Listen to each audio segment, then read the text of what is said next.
विशाल 40 वर्ष का व्यक्ति था। 7 महीने के बाद अपने भरे पूरे परिवार में लौट रहा था।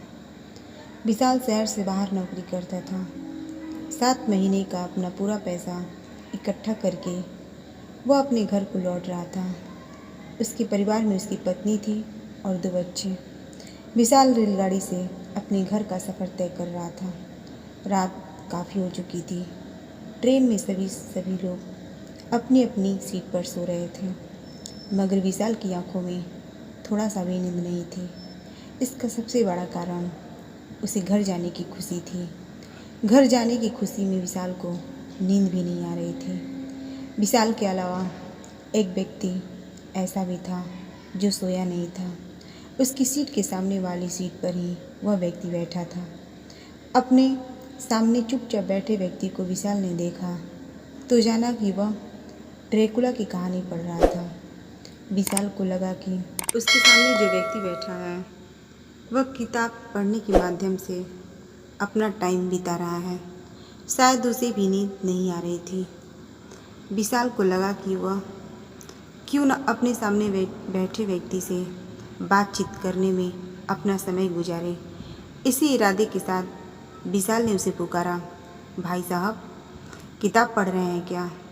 व्यक्ति ने उसकी आवाज़ को अनसुना करके उस पर कोई ध्यान नहीं दिया। भाई साहब, दूसरी आवाज़ पर उसने किताब नीचे करके विशाल को सपाट दृष्टि से देखा। उसके चेहरे पे भी सपाट भाव ही थे। इस पर विशाल तनिक संकोच के साथ बोला, मैंने आपको डिस्टर्ब तो नहीं किया? फिर उसके बाद सामने वाला व्यक्ति ने कहा, नहीं। उसने सपाट स्वर में बोला। विशाल मुस्कुराकर उसकी बातों का सिलसिला जारी रखते हुए बोला, आपका नाम क्या है? उसने बोला, सूर्य प्रताप। ओह! विशाल ने हलक से सांस छोड़ते हुए कहा, क्या आप भी अपने घर जा रहे हैं? नहीं, सूर्य प्रताप ने पूर्वतः स्वर में कहा। तो फिर आप अपने घर से कहीं और जा रहे हैं? विशाल ने मुस्कुराते हुए सामान्य स्वर में कहा। प्रताप ने उसे इस नज़र से देखा मानो वह कुछ नहीं कहना चाहता हो। विशाल के चेहरे से ऐसा प्रकट करने लगा मानो बराबर संकोच कर फिर बोला, मैं आज 7 महीने के बाद अपने घर वापस लौट रहा हूँ।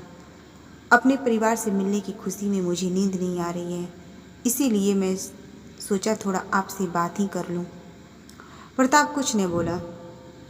वह उसकी बात पर सिर को इस तरह हिलाकर बोला मानो उसकी बात पर सहमति जता रहा हो। प्रताप के भाव से साफ जाहिर था कि वह बात करने के मूड में बिल्कुल नहीं था।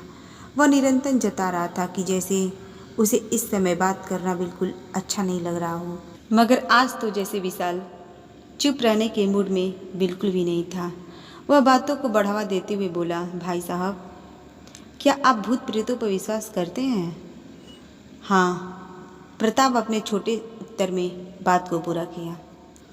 मगर कैसे? विशाल बोला, क्या आपने कभी किसी भूत या प्रेत को अपनी आंखों से देखा है? उसके प्रश्न में प्रताप ने चंद लम्हों तक उसे ध्यानपूर्वक उस तरह देखा मानो उससे बहुत कुछ कहना चाहता हो, मगर ऐसा बिल्कुल नहीं हुआ। कुछ कहने के स्थान पर प्रताप ने किताब को अपने चेहरे के सामने ही उसे पढ़ने लगा। विशाल को ऐसा देखकर उलझ गया। उसको समझ में नहीं आया कि प्रताप ने उसकी बात पर कोई जवाब नहीं दिया। अपना चेहरा किताब में क्यों छुपा लिया? इस पर विशाल ने भरपूर संकोच भरे स्वर में कहा, आपने मेरी बात का कोई जवाब नहीं दिया भाई साहब। जवाब के रूप में प्रताप ने अपने चेहरे के आगे लगी किताब को हटाई तो उसका बहुत ही भयंकर चेहरा विशाल के सामने आ गया। प्रताप का चेहरा इतना डरवाना हो गया कि यदि कोई मानव उस चेहरे को देखकर अपने प्राण भी गवा बैठता तो हैरानी की बात नहीं थी।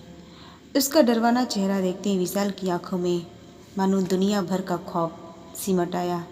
उसके चेहरे पे हवाइयाँ उड़ने लगी थी।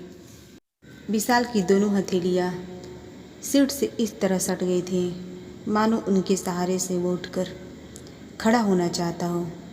उसकी पीठ पिछले भाग से सट गई थी।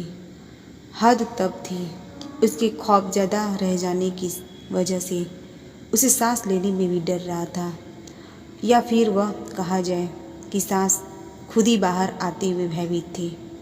यहाँ तक कि उसकी आवाज़ भी नहीं निकल पा रही थी।